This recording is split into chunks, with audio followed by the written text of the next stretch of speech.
In the buzz, what happens to your Facebook page after you die? Lawmakers and attorneys in at least 2 states are considering proposals that would require social networks to let family members access the account of a dead loved one. The issue is growing increasingly important as people record more thoughts and experiences online, and more disputes break out over that material. Oklahoma was the first state to take action, passing a law last year. Now Nebraska and Oregon are also considering similar measures. Facebook already has a system to report deaths. When the site learns that a member has died, it puts that person's account in a memorialized state. But the legislation would go beyond that practice by making the site's contents part of a person's digital estate.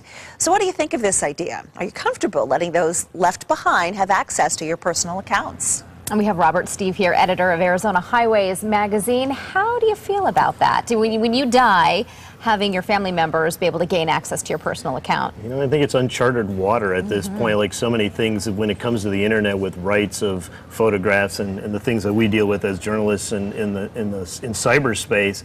You know, and I know people are probably saying it's analogous to, you know, photographs in a shoebox or something, and, you know, your aunt and uncle or your kids can dig through those things. I think cyberspace is a little bit different. I think I don't know, and I first of all, I don't think it's probably a huge issue at this point. I don't know how many cases of this there are, but I would say that, you know, for me, I'd rather have that specified in a will. I mean, I think we all have to think differently than our parents did or our grandparents did, and the things they put in their wills are probably different. In cyberspace and digital memory, or whatever the term was, it's a whole... It's unprecedented it's a different territory. world, yeah. It really is. And, you know, this was based on a woman, a second grade teacher, who had to go 10 months before she could get to this information. We hear more and more kids are going online and expressing views and maybe lashing out online, and parents didn't even know they were feeling this way, some of them.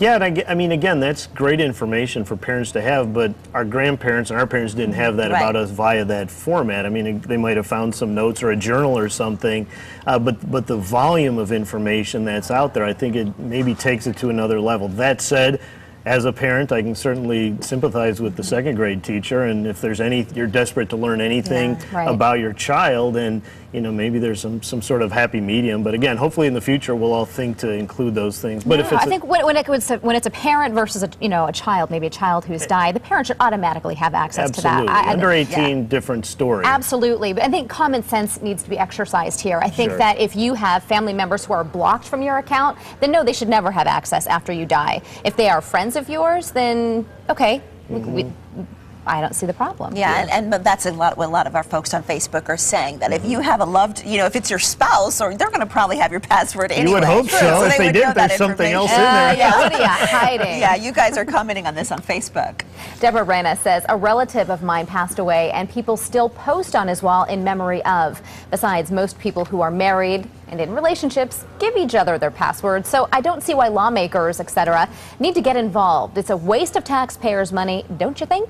Marion Gold says, guess we'll need to revise our last wills and testaments. Yeah, Daniel Martinez chimes in saying, why not debate the gun control laws and ammunition restrictions that are threatening some of our inalienable rights laid down in the Constitution instead of something like this? Yeah, Bradley Sisko, I won't be needing social networking after I die, so do with it as you please. And a lot of you really can't argue that, really. Yeah, and a lot of you were arguing that comment on our Facebook page, like, why do we care about this? But I think it's what you said.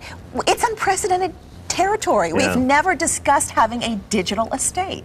And it'll find its way through the courts. I mean, these laws in Oklahoma and Nebraska may get challenged at some point somehow, and who knows what will ultimately happen. Yeah, it'll set a precedent.